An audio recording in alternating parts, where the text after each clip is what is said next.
Russia launches a slew of strikes against the Zaporizhia region of Ukraine, killing 4 and plunging many into darkness. Almost 7 years on from the Brussels bombings that killed 32 people and injured hundreds, the trial has begun in a Belgian court. Spain will face Morocco while Portugal will play against Switzerland in the knockout stage of the FIFA World Cup on Tuesday.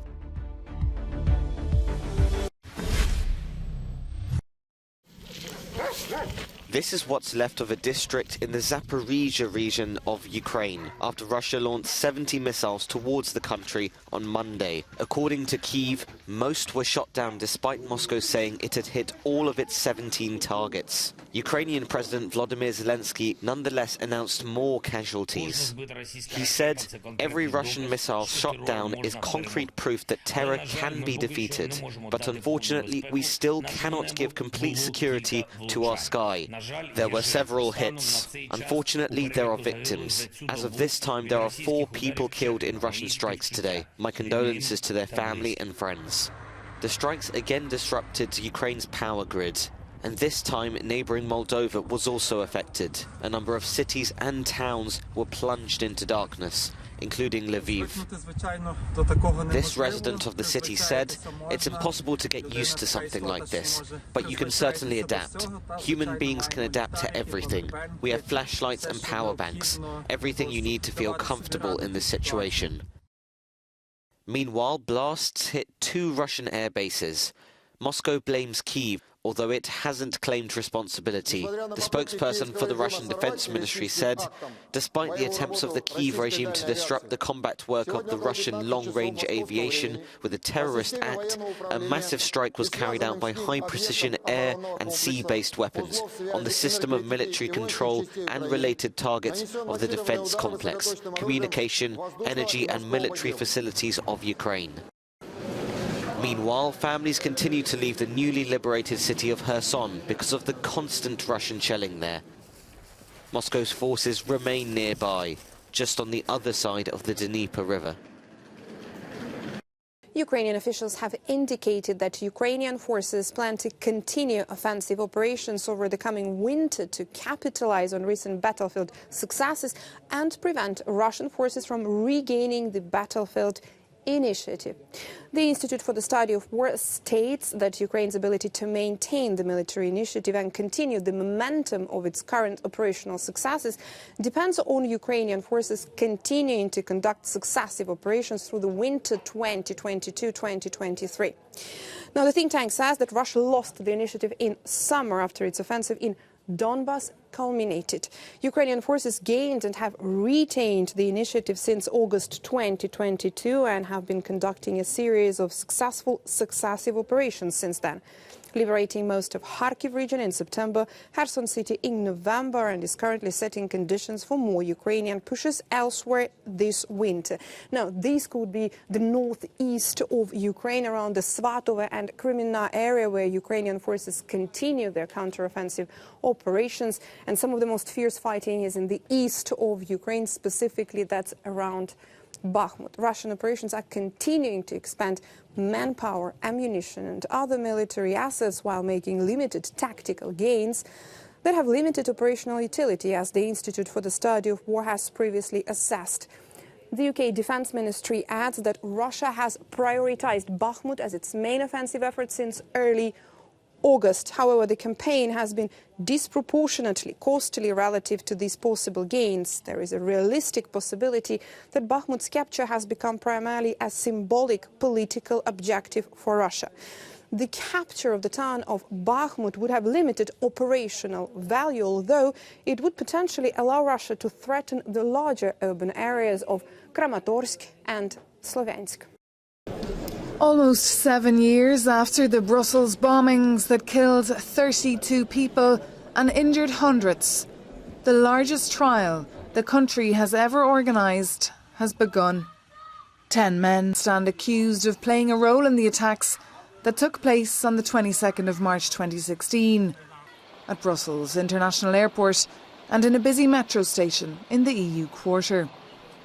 Nearly 1,000 survivors, witnesses and experts are registered to attend the hearings.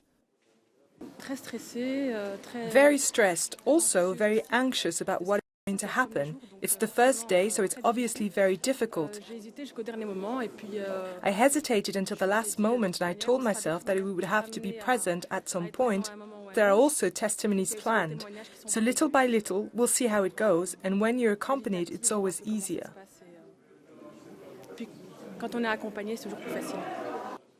A difficult day that brings back awful memories. Esmail Faisal Serra, who lost her sister in the metro bombings, has low expectations, though, for the trial. I have no hatred. I have no hatred at all. I have never met any of them. Seeing them does nothing to me. I am at peace with myself. And as I said, I really don't hate the accused. Of the 10 defendants, 9 are present here in Brussels. The question is whether or not they want to speak during the hearings.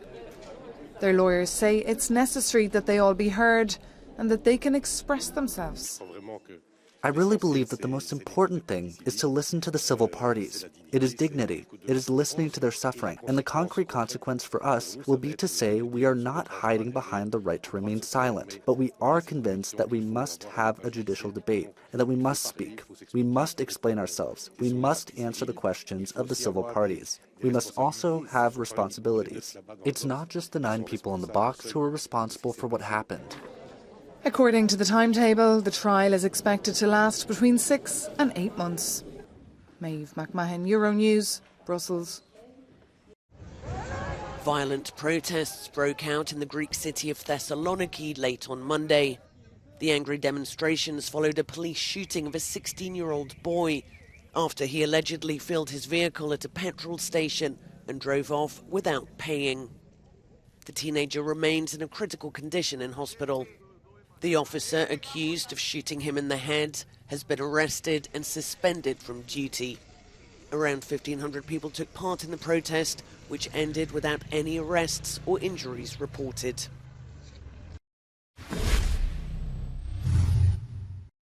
Brazil is through to the quarterfinals following an emphatic 4-1 win over South Korea. The 5-time winners turned on their style as Vinicius Jr., Neymar, Richarlison and Lucas Paquetá all netted in the first half. South Korea was unable to trouble Tite's man. Brazil delivered a strong message to the World Cup rivals and showed why they are the favourites to go all the way in Qatar. From Doha, Euronews' Adel Halim has more. And this means Brazil will now face Croatia in the quarterfinals after the 2018 finalists beat Japan in a penalty shootout earlier on Monday. After Daisen Maeda opened the scoring, Ivan Perisic got the equalizer to send the game to extra time.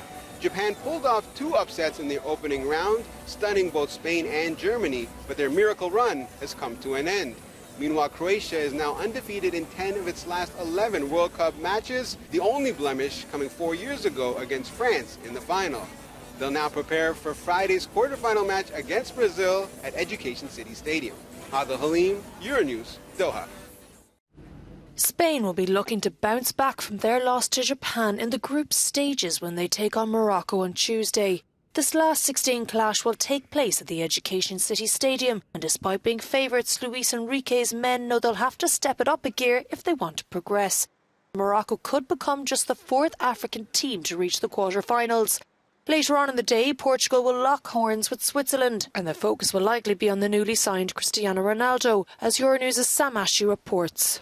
As always, it's all eyes on Cristiano Ronaldo at the Portuguese training ground as they get set to face Switzerland in the last 16 of the FIFA World Cup here in Qatar. The 5 times Ballon d'Or winner is yet to really find his range in the competition, but he and the rest of Fernando Santos' side will fancy their chances against a nation which haven't reached the quarter-final since way back in 1954. As for the Swiss, well, once again, the former Liverpool and Bayern Munich midfielder Xherdan Shaqiri has proved to be their star man, scoring in that big win, that huge win against Serbia earlier on in the week. Speaking earlier on in this week as well, he was pretty complimentary about the aforementioned Ronaldo, saying you must not write him off. It was almost a warning to the rest of his teammates. You have to think he's got a point as well. The winner of this game plays the winner out of Spain versus Morocco. It's set to be another interesting week here in Qatar. Sam Ashu for Euronews in Doha.